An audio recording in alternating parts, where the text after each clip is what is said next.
जय हिंद साथियों, कैसे हैं? आज का एपिसोड में आपका स्वागत है। और आज हम बात करेंगे कास्ट सेंसस के विषय में, अर्थात जातीय जनगणना। क्या? तो सबसे पहले आपको इस बात को जानना चाहिए, जातीय जनगणना क्या है।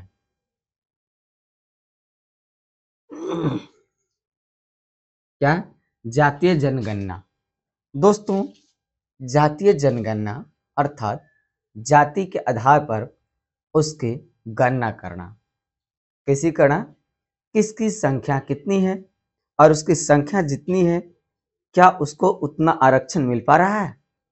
और आरक्षण की अगर बात किया जाए तो ये आरक्षण का प्रावधान संविधान में किया गया है। जब संविधान निर्माताओं ने संविधान का निर्माण किया था तो उस समय कई ऐसे जाति तबके के लोग थे जो दबाए जा रहे थे। कुछ कॉन्सेप्ट्स को जानिए। एक आता है आपका जातिवाद, जातिवाद, उदारवाद, नारीवाद, फांसीवाद,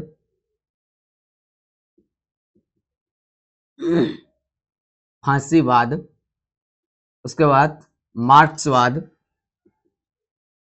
मार्क्सवाद, साम्राज्यवाद, साम्राज्यवाद, ब्राह्मणवाद, ब्राह्मणवाद, ब्राह्मणवाद को ही मनुवाद भी कहा जाता है, ध्यान रहे, मनुवाद। एक आता है अंबेडकरवाद, अंबेडकरवाद। इस सारे चीजों को आपको पहले ध्यान में रखना होगा, तभी आप हमारी मुखालिफत से जो है मुकम्मल हो पाएंगे, ये हम उम्मीद करते हैं। जातिवाद जो है आज से नहीं, कई सौ वर्षों से भारत झेलते हुए आया। ब्राह्मण विचारधारा में खास तौर पर छोटे जाति के लोगों को बहुत परेशान किया गया। इसका परेशानी का कारण था जो जातियां थी यह कई सारे झुंड में बटे हुए थे और ब्राह्मणवाद इसका फायदा उठाता था कि अगर कोई पशु मर गया है तो इसको जाके छोटे कास्ट के लोग उठाएगा, उसका खाल खींचेगा, मांस खाएगा। ये काम छोटे जातियों को दे दिया गया था। ब्राह्मण मांस खाएगा लेकिन वह क्या नहीं करेगा? मरे हुए जीव को नहीं उठाएगा। ये जातिवाद था। हम एक जाति का जिक्र करते हैं जिसका नाम है चमार। हालांकि रविदास जी बहुत महान व्यक्ति हुए, जाति के चमार थे। उसका काम था चाम का काम करना। चाम मतलब चमड़ा, काम मतलब काज। चमड़ा का काज करने वाला व्यक्ति ही चमार कहलाता है। अर्थात वो जो है इतने ब्राह्मणवादियों से तंग आ गए थे कि उन्होंने अपने रीति रिवाज में बदलाव लाया और आराध्य की दृष्टि से उन्होंने खोज में लग गए। आराध्य की जब प्राप्ति हुई तो ब्राह्मणों में खलने लगा ये बात। इसी तरह से हमारे हुए अंबेडकर साहब, भीमराव अंबेडकर, संविधान निर्माता, जब इन्होंने शिक्षा पद्धति के लिए, शिक्षा ग्रहण के लिए विद्यालय गए तो ब्राह्मणवादियों ने उसे हे दृष्टि से देखा। लेकिन फिर भी भीमराव अंबेडकर इस चीज से डरे नहीं। जब भीमराव अंबेडकर बाहर गए पढ़ने के लिए विदेश, तो विदेश में उसे बहुत सारे सुविधाएं दी गई और भीमराव अंबेडकर एक ऐसे महान व्यक्ति हुए जो कई सारे देशों में इनकी प्रतिमाएं लगी हुई है। भगवान बुद्ध की जो बताए हुए मार्ग है, भीमराव अंबेडकर ने बुद्ध के मार्ग को ग्रहण कर लिया। ब्राह्मणवादों के विचारधारा इतने जहन में चुभने लगा, लोगों को तंग कर दिया, जैसे एक गेहूं का दाना चक्की में पिसाता है। हमारे ब्राह्मणों ने भी इसी प्रकार अपने से छोटों को पीसने का काम किया। मैनिफेस्टो में होता है कि ये परिवारवादी लोग हैं। परिवारवाद कौन? जो अपने सत्ता में है फिर अपने बच्चों को सत्ता में ला रहा है। हालांकि भारत में ये आम बातें हो गई है, चाहे पक्ष हो या विपक्ष हो, दोनों आदमी के पक्ष के लोग ये सारे बातें बोलते रहते हैं। अब आता है नारीवाद, नारीत्व की प्रधानता। एक समय था जब नारियां घर से बाहर नहीं निकलती थी, नारियों को पीटा जाता था, नारियों के ऊपर घोर अत्याचार होता था, लेकिन नारी अपनी शक्ति के बलबूते कुछ समाज सुधारकों ने, जैसे ईश्वर चंद्र विद्यासागर, महात्मा ज्योतिबा फूले, रविन्द्रनाथ टैगोर, स्वामी विवेकानंद, इन सारे क्रांतिकारियों ने मिलकर के महिलाओं की स्थिति को काफी गंभीरता से लिया। और गंभीरता से लेने के बाद जो है उन्होंने क्यों नहीं उद्धार की दृष्टि से इसको देखा जाए, और उद्धार किए भी। उद्धार किए तो भी ऐसे नहीं, एक ठोस कदम उठा करके इनको आगे बढ़ाने का काम किए हैं। यह हो गया आपका फांसीवाद। फांसीवाद जो है मुख्य रूप से हिटलर को मान सकते हैं। फांसीवाद का सजा हिटलर, हिटलर का आइडियोलॉजी था छोड़ेंगे नहीं, फांसी की सजा दे देना है। हिटलर अपने आप में एक ऐसे शासक के रूप में उभरा जो दूसरे शासक उससे हाथ मिलाने से पहले घबराते थे। अगर बात किया जाए भारत की, तो एक साम्राज्य था मगध साम्राज्य। क्या नाम था उसका? मगध साम्राज्य। मगध साम्राज्य आज के समय में सिकुड़ गया है, केवल बिहार भर तक ही रह गया मगध साम्राज्य।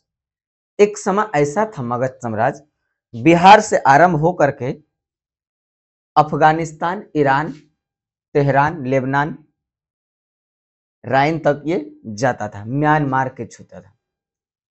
मगध के राजा चंद्रगुप्त मौर्य, इनके शासनकाल में, इनके शासनकाल से पहले इनके गुरु कौटिल्य अर्थात चाणक्य, यहां पर भी जातीय झगड़ा हुआ।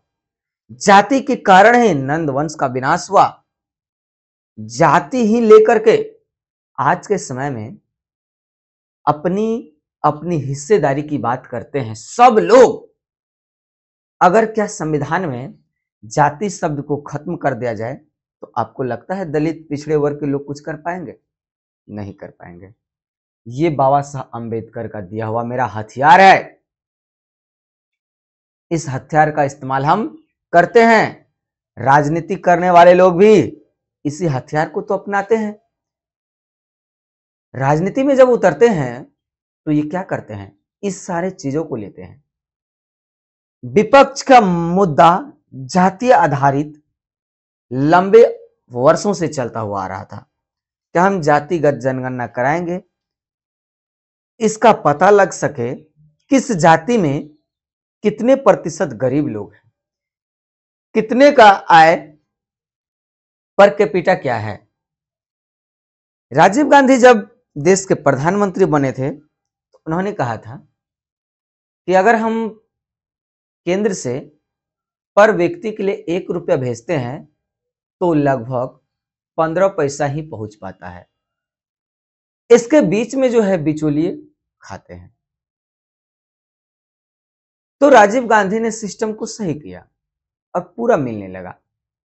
लेकिन वर्तमान की सरकारें इसी पर फोकस करते हैं। हमारे देश के जाने माने शख्स है, नाम तो आपको भी पता है,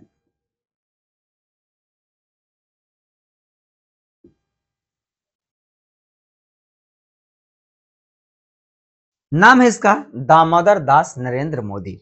ये हमारे भारत के पीएम है, प्राइम मिनिस्टर है। इनका हर जाति से अलग अलग लगाव रहता है। ये मेरा मैनिफेस्टो नहीं है, ये मोदी जी का मैनिफेस्टो है। यदि बनिया समाज में जाएंगे तो कहेगा ये मेरा बनिया से शुरू से ही लगाव था। दूसरी बात, मुस्लिम समुदाय के क्षेत्र में जाएंगे तो कहेंगे मेरा बचपन से ही नाता मुसलमान भाइयों से मिलकर के गुजरा है। सिख के क्षेत्र में जाएंगे तो मेरा बचपन से ही जो है अध्यापन अध्ययन कार्य जो है सिखों के साथ हुआ। जैन के साथ जाएंगे तो जैन गुरुओं ने मुझे शिक्षाएं दी, जैनों ने मुझे दिया। क्या बकवास करते जा रहे हो? ये सारा मैनिफेस्टो राजनीतिक तबकों के लिए किया जाता है। एक है योगी आदित्यनाथ,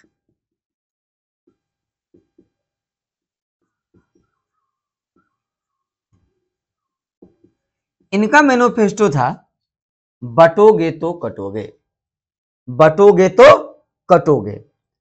अब कह रहा है मोदी जी हम बांटेंगे, हम गिनेंगे किसकी संख्या कितनी है। ये क्या है? ये कौन करवा रहा है? क्या जो राइट में बैठे हुए हैं ये बात कर रहे हैं, या लेफ्ट में बैठे हुए ये बात कर रहे हैं? असल में आपको राइट और लेफ्ट को भी समझना पड़ेगा। राइट और लेफ्ट का मतलब है एक सत्ता पक्ष, दूसरा विपक्ष। सत्ता, दूसरा विपक्ष। सत्ता पक्ष जो है इसको लाया है कि हम जातिगत जनगणना पूरे देश में करा करके मानेंगे।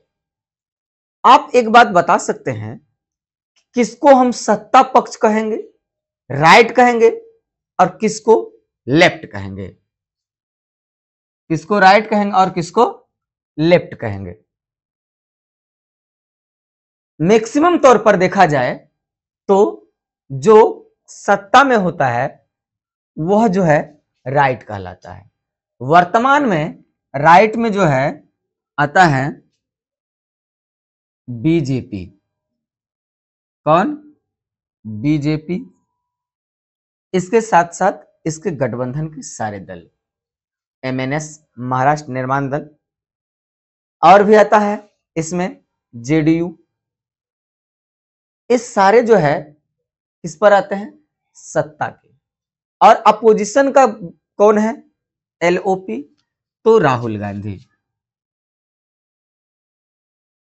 कौन है अपोजिशन में? तो राहुल गांधी, यानी कि आईएनसी, इंडियन नेशनल कांग्रेस। इनका शुरू से ही मांग था केंद्र सरकार से, राज्य सरकार से, जहां अपनी इसमें सरकारें थी वहां पर जातीय जनगणना इन्होंने करवाया।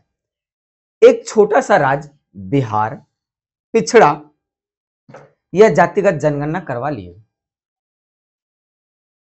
महज 17 महीनों के अंदर में ही बहुत सारे बदलाव लाए सरकार में। तो सत्ता पक्ष जो है विपक्ष का कुछ ही बात मानते हैं, ज्यादातर नहीं मानते हैं।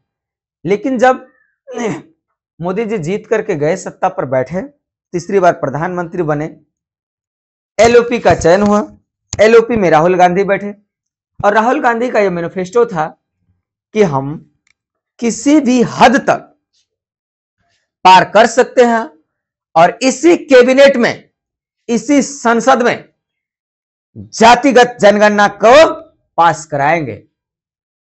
राहुल गांधी का देख सकते हैं आप समाचारों में, यूट्यूब पर भी अपलोड है, नेट से देख सकते हैं कि हम जातिगत जनगणना कराएंगे और इसका पता लगाएंगे कि किस जाति के पास कितनी संपत्तियां हैं और उस जाति में कितने गरीब हैं, उस जाति में गरीब की स्थिति क्या है, अमीर की स्थिति क्या है, प्रति व्यक्ति आय क्या है। इस सारा चीजों को जानना बेहद जरूरी था। मार्क्सवाद की अगर बात किया जाए तो ये तो जाति पर आ ही गया। अब मार्क्सवाद को समझते हैं। कार्ल मार्क्स जो था, मार्क्सवाद, यह एक बहुत खतरनाक बात था। मार्क्सवाद उदारवादी विचारधारा था, उदार दृष्टि से काम करने की जरिया हट करके था, हट से। इनकी थिंकिंग जो थी देश हित के लिए ही होता था। कार्ल मार्क्स जो है एक दार्शनिक के साथ साथ कहिए तो अपने आप में साइंटिस्ट भी थे, माना जाए तो। मार्क्सवाद के बाद आता है साम्राज्यवाद, यानी कि पीढ़ी दर पीढ़ी राजा का बेटा राजा, परिवारवाद का रूप ही साम्राज्यवाद में आता है। इस साम्राज्य का साम्राज्य भोगी वही होगा जो पहले साम्राज्य भोगी में लिप्त थे, उन्हीं का वंशज साम्राज्यवाद में आएगा। ब्राह्मणवाद अर्थात जो मनुस्मृति है, मनु एक ऋषि हुए, मनु नामक ऋषि हुए, और मनुस्मृति में इसका उल्लेख किया गया है कि मनु के द्वारा जो बताया गया है यही चलेगा, इसके अलावा और कुछ चलने वाला नहीं है। ब्राह्मणवाद ने इसका एक प्रकार हथियार का रूप में उपयोग किया, और इसका उपयोग ऐसा उपयोग किया जो समझिए हर तरह से अपने से अदर जो भी अन्य जातियां हैं उसको जमीन में धराशायी कर दिए। एक एक ऐसा एजेंडा अपनाया, ऐसा टॉपिक्स लाया, लोगों को कहने लगा तुम्हारे माँ बाप मरेंगे, उसको हम स्वर्ग पहुंचाएंगे, हम गौ दान ले जाएंगे, तुम्हारे माँ बाप दूध खाएंगे, तुम दान दो तुम सुखी रहोगे। ये हद की बात है, मूर्खता की बात है। अंबेडकर ने इसी का विरोध किया।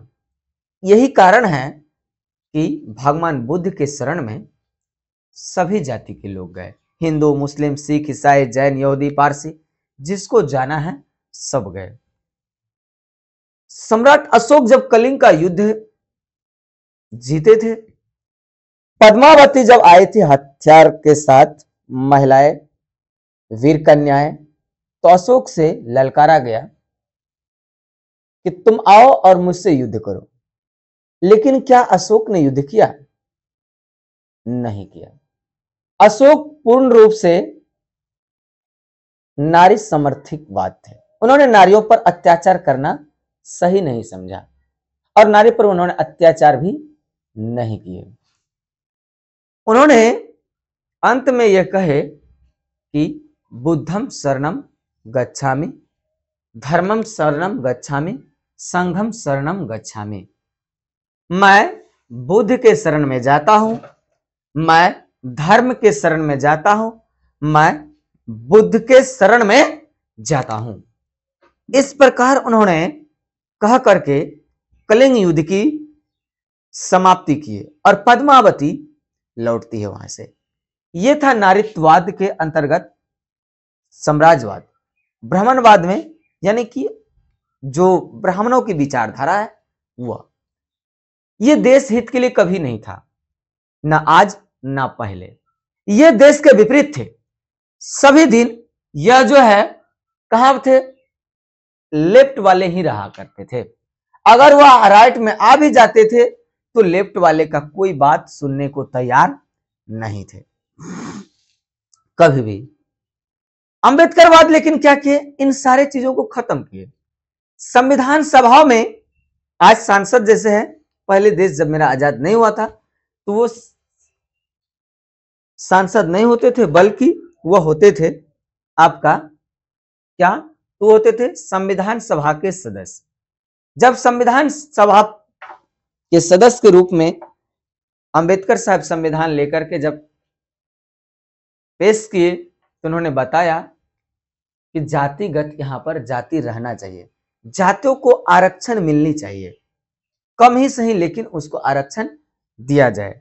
अगर नहीं दिया जाएगा तो यह जाति कुछ दिनों में समाप्त हो जाएगी और एक दो जातियों का बलबला इस देश में रहेगा।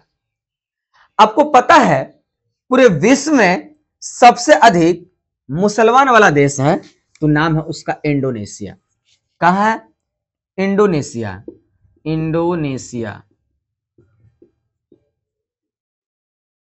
यह मुस्लिम समुदाय का देश है, लेकिन यहां कभी आप यह नहीं सुने होंगे कि यहाँ के मुसलमान भी खतरे में हैं। यहाँ के शिया खतरे में है, यहाँ के सुन्नी खतरे में है, यहाँ का पारसी खतरे में है। इस सारे चीज कभी नहीं आएगा आपको सुनने को। वहां का संवैधानिक तौर तरीका है कुछ और है, यह है जातिवाद। वहां एक कास्ट सेंसस चलता है, वहां पर इस चीज को मिलाया जाता है। तो यह है हमारा जातिगत जनगणना। जातिगत जनगणना इसलिए भी जरूरी है, कम से कम यह पहचान किया जाए कि जरूरत किसको है, कितनी जरूरत है, क्या उसके जितने जरूरत है वो पूर्ति हो पा रहे हैं, या फिर जिसको जरूरत नहीं है सरकार उसी को मदद कर रही है। हो यही रहा है इस वर्तमान में। सरकारें जो है ध्यान नहीं देती है बातों पर। सरकारें हमारे अपोजिशन की कामें करती है, देश हित की काम नहीं कर रही है। सरकार को जातिगत जनगणना कराना जरूरी है। वर्तमान स्थिति को देखते हुए पहले जो हमारे देश के वीर शहीद हुए या फिर बेकसूर लोग शहीद हो गए, पर्यटक पहलगाम अटैक्स जो हुआ, इस पर ध्यान दें। देश की जनता को जब गुमराह करना है तो आप टॉपिक से भटका दीजिए, देश की जनता को गुमराह कर दीजिए। और देश की जनता चाहता भी यही है, और गुमराह हो भी जाते हैं। मतलब जो जरूरत है जब वह नहीं करेंगे, जो नहीं जरूरत है वह करेंगे, अर्थात आपका दिमाग को हम भटका देंगे। और जब दिमाग को भटका देंगे तो आप आवाज भी नहीं उठा सकते हैं विपक्ष के खिलाफ, सत्ता पक्ष के खिलाफ। सीधी बात सरकार कहेगी हम तो अभी ये काम कर रहे हैं, उसको बाद में देख लेंगे। ये सरकारें जनता को मूर्ख बनाती है। ये सारा आइडियोलॉजी जो दिया है ये खास तौर पर कौन उपयोग करते हैं, तो राजनेता करते हैं। कौन करते हैं? इस सारे चीजों का उपयोग कौन करते हैं? तो राजनेता करते हैं अपने चुनावी वादों के रूप में। आपका भविष्य इसके हाथों में है, हमारा भविष्य इसके हाथों में है। अगर ये चाहे तो हमको आपको रोजगार दे सकते हैं, हमें आपको एक योग बना सकते हैं। अगर ये चाहे अपना पूरा जिंदगी भर झंडा ढुआए तो ढुआ सकते हैं। कथावाचक जो है इनसे मिले हुए हैं, राजनीतिक से। और कथावाचक को यह ट्रेनिंग दिया जाता है, समझिए एक प्रकार के, कि तुम जाओ क्षेत्र में और कथा कहो, लोगों को भटकाओ, धर्म के नाम पर लड़ाओ, और यह हमें वोट देगा। हम लड़ाएंगे, कहेंगे तुम खतरे में हो।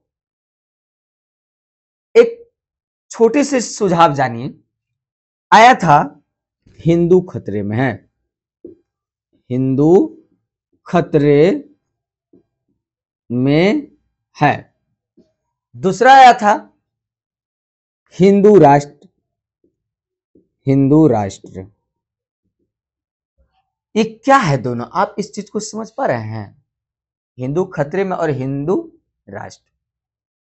देश में कुल 28 केंद्र शासित प्रदेश हैं। कितने हैं? 28 राज्य, 9 केंद्र सरकारें केंद्र शासित। अब इस चीज को जानिए, 28 केंद्र शासित प्रदेश तो है नहीं, 28 सामान्य राज्य है। समान राज्य के मुख्यमंत्री और राज्यपाल को आप खोजिए। एक केंद्र शासित प्रदेश है, केवल जम्मू और कश्मीर को छोड़ दिया जाए और बिहार के राज्यपाल को छोड़ दिया जाए। बिहार के राज्यपाल आरिफ मोहम्मद खान और जम्मू कश्मीर के मुख्यमंत्री उमर अब्दुल्ला, अब उमर अब्दुल्ला कहते हैं जी, उमर अब्दुल्ला। ये दोनों राजनेताओं को आप साइड में रख दीजिए।